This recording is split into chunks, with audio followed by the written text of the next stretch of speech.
Welcome to the Military OneSource Podcast.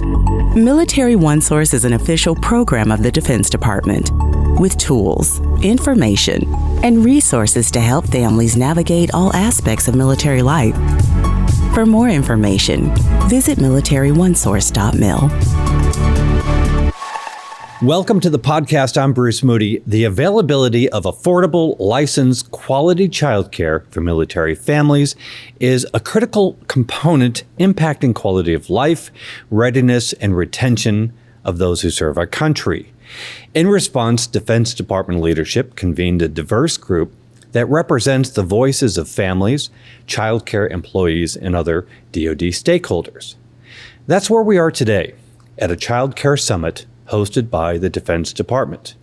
The department is using this forum for the exchange of information and ideas that will help address gaps and uncover solutions that benefit child care providers and parents. Joining us on the podcast today are two individuals who spoke at the summit.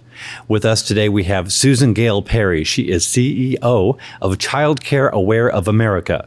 And we also have with us Dr. Walter Gilliam, who is with the University of Nebraska, where he serves as Executive Director at the Buffett Early Childhood Institute. Welcome to the both of you. Glad to have you on the podcast. It's an honor to be here. Great to be here. Thanks so much. Excellent. Dr. Gilliam, we're going to start with you. When you're at the podium, you walked our participants of today's summit through the science of early child education and how parents and caregivers play an absolute critical role. You began by saying that childcare is an infrastructure. And if you would explain to us what you meant by that. Sure. Well, let me first start off by saying a huge honor just to be here and to be among such wonderful, amazing people here at the Department of Defense who are just so deeply committed to military families. And that means those young children in those military families. And it also means those who care for those children. And it was just wonderful and amazing to be able to see all of this passion to care for those who care. So in terms of what I was talking about as infrastructure, there was two things that many Americans needed to get to work. They needed a road, and they needed somebody to take care of their children. And both of those are infrastructures. An infrastructure basically is something that everybody needs, but that the individual probably can't afford. And so as a result, we collectively invest in it. And in my mind, childcare is definitely an infrastructure. It's something that we all need in order for economies to be able to thrive and for the Department of Defense to be able to do its important work, keeping us all safe. But it's something that individual families would not be able to afford individually. And so we collectively need to find a way to support it. And relating to that, you refer to the four legs of childcare. Can you walk us through that? Sure. When we think about childcare, we think about its benefits to the children. If we do this at an appropriate level of quality, then children benefit immensely from the educational stimulation. But it's also important, secondly, for families in order for them to be able to go to work. And it's important also for employers, whether those employers are private businesses or the Department of Defense.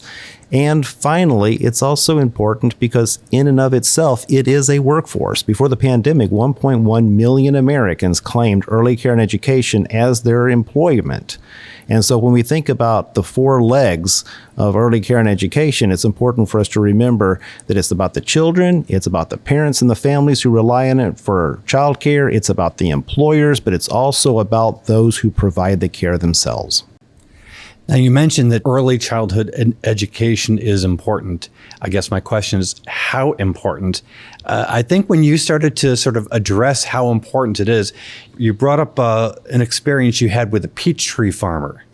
Maybe you can use that analogy to talk about just how important early childhood education is. Sure. I'm happy to tell you about the peach tree farmer. So I was living in Bethany, Connecticut at the time when I was a professor at Yale, and I ran into a peach tree farmer. And I said, Mr. Doolittle, if you were to put a seed in the ground and you wanted to grow a peach tree that was going to provide good peaches at the end, and say we could divide the life of a peach tree into three phases. The first phase is the seed into the ground until it sprouts. The second phase is the sprout turns into a tree. And the third phase is when the tree begins to bear fruit. And you want good peaches. And say, for instance, you could make one of those phases absolutely perfect. which one would you choose? And without missing a beat, Mr. Doolittle said, well, I would pick the first one. And I said, well, why? And he said, because whatever you do for that little seed sets the potential for everything that tree can become. And in many ways, I think that's a perfect metaphor for why early childhood matters. Not because it's the only stage in a child's life that matters, but because everything that we do or fail to do with a young child sets the stage for all the potential to follow. Now, you did get into the science and some of the examples of it. And I think what I'd like to ask you to do is sort of summarize that from a science background, from an academic background. What is your pitch for putting our resources behind early childhood education and childcare? You'll never be able to repeat the first 2, 3, 4, 5 years of a child's life. In the beginnings of life, this baby is laying down brain architecture. Babies are born with 100 billion brain cells in their head. It's just incredible to even try to imagine how much. And their development is mostly around their brains literally forming connections between those brain cells to allow them to be able to do complex things. And there's two things happening in a child's young years. The first one is the proliferation of those neurons connecting all those brain cells. And the second thing is the dying away of the ones that aren't used. It's called pruning, and it happens naturally within the brain, but at an incredibly high rate of speed when you're talking about young children. And so when we don't talk to our young children, or when we're too busy to play with them, when we're too stressed out to interact with them, it takes a toll on them because they are not developing all the neuronal connections that they would normally be developing because they're going through social neglect from the adults not being able to be there. And that's why it's important that if parents have to go to work, as many do, that there's somebody who's well-trained, who's able to take care of those children and keep that child stimulated so that that child can later on be able to benefit from an intact neurological system. I want to get some thoughts from Susan Gale Perry, who is, again, the CEO of Childcare Aware of America. You're sitting here with ideas to share, so I want to give you the opportunity to follow up with what Dr. Gilliam has been saying. Thanks. Well, I always get really excited when I get to talk about young children's development and learning. And, Dr. Gilliam did a fantastic job talking about the brain science behind why the early years are so important. But I like to think about it also in some other simple terms, which is some of the skills and abilities that very young children are developing are just critical for their later success in school and life. And actually, their early experiences are literally being built into their bodies and even healthy development. So some of the things I think about when you think about what you're learning in childcare, you're learning how to share, how to get along with others. Harvard Center on the Developing Child talks about executive function skills. So you're learning things like how to stay on task, how to persist, how to pay attention. And those are just the critical skills for being in the workforce later in life. And honestly, the military knew this really early on and wrote a seminal report quite a few years ago now about ready but not able to serve, about the percentage of American adults who are just not eligible to serve in the military because they haven't graduated from high school, because they don't meet the physical fitness requirements, because they've had some sort of interaction with law enforcement in the past. And those kinds of reasons really develop early in those early experiences that I just talked about. And when we talk about development, we're talking about language, we're talking about adaptability, we're talking about social ability, and those are all the things you absolutely need in your later years. And this is the time, what you're saying, the time to really invest in and give focus to the young minds as they're developing. Absolutely. I mean, it's never too late to learn. The great news is that we can always be learning. But as Dr. Gilliam said, starting out early gets you the biggest bang for your buck. That's why we've seen economists like James Heckman do studies on where you get the biggest return on investment for the dollars you invest, it is in early childhood. And, Dr. Gilliam also started to talk about why it's also equally so important that we invest in the people caring for those young children, and that is our child care teachers. And what we know is coming out of the pandemic, we really have a child care teacher shortage. So while we have gotten back to pre-pandemic levels in terms of the number of child care programs across the country, we still have not gotten back to pre-pandemic levels on our child care workforce. A lot of that is because even before the pandemic, we had a child care shortage, and the child care workforce was only making on average less than $14 an hour. We have a very tight labor market right now, and that means that child care teachers are having to make hard choices about doing the jobs that they love or getting a better job at a big box store down the street so that they can take care of their own families. And this really is a lot of what you focused on today when you were addressing the participants at our summit, the landscape of childcare in America. Can you expand on that a little bit, please? Absolutely. Well, right now, in 2023, we're coming to the end of what has been a $50 billion investment by Congress in keeping childcare businesses open and thriving during and coming out of the pandemic.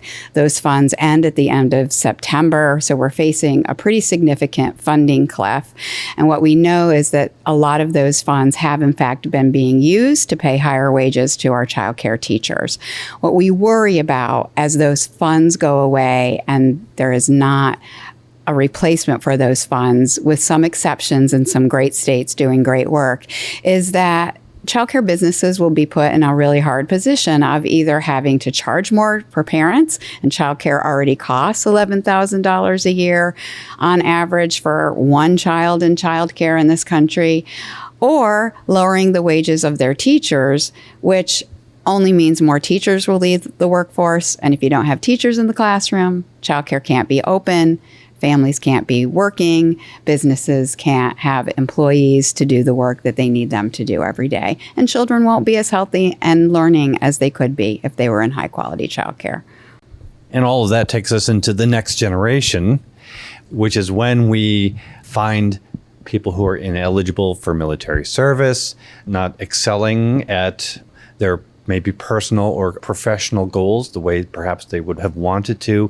And that a lot points back to the early childhood education. And so it's just a continuous cycle that you're advocating needs a lot of attention at the initial early childhood education stages.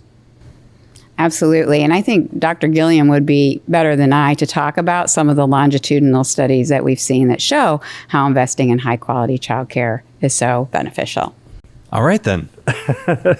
Would you please share with us? Sure. There's been randomized controlled trials, very rigorous studies to look at the effectiveness of early care and education programs. And when children were randomly assigned to either attend or not attend the programs when they were in their preschool years, those who attended the programs were less likely to need special remedial services, less likely to be retained to grade, more likely to graduate, less likely to be pushed out or expelled from the school.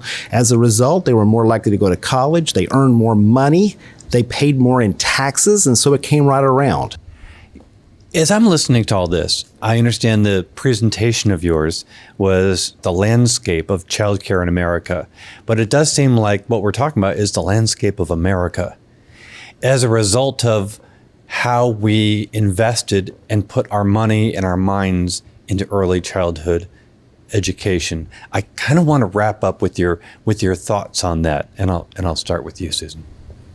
I think what we know is that when childcare is working, America is working. And that is, as Dr. Gilliam said, from multiple dimensions. It means that families can be in the workforce.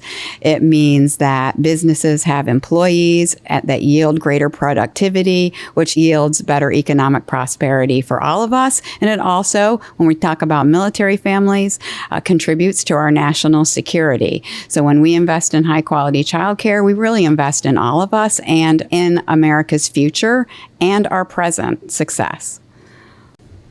I totally agree. Childcare is an infrastructure. And without the work of those who care for our children, no one else works either. When you think about an infrastructure typically means something that's essential and everyone needs it. And at the same time, the individual can't afford it individually. In other words, the market can't bear it. And in instances like that, typically what happens is government steps in and subsidizes it. You wouldn't expect everybody who needed to get to work today to build their own road. I'll build on that just a little when we think about childcare as infrastructure and back up and say, one of the things that we know to be true about childcare is that even before the pandemic, it is in essence a broken business model. And I think that's what Dr. Gilliam is speaking of when he's saying it's an infrastructure that belongs to all of us and that all of us need to invest in. Right now in America, childcare is paid for exclusively on the backs of parents. And at the same time, it's a very labor-intensive market. And that means you just need a lot of adults in a classroom to make sure that really little kids are healthy, safe, and learning.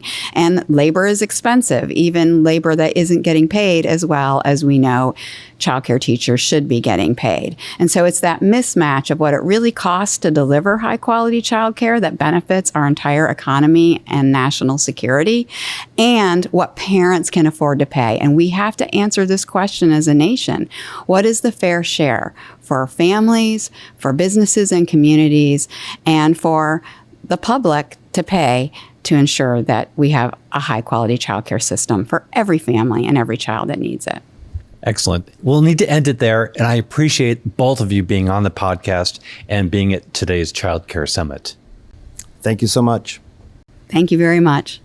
And want to remind everybody that Military OneSource is an official resource of the Defense Department. We always look forward to hearing from you. Click on a link in the program notes to send us a note, a question, maybe an idea for a future episode. And be sure to subscribe to this podcast wherever you listen to your podcasts, because we cover a wide range of topics to help military families navigate military life. I'm Bruce Moody. Thank you so much for listening. Take care. Bye-bye.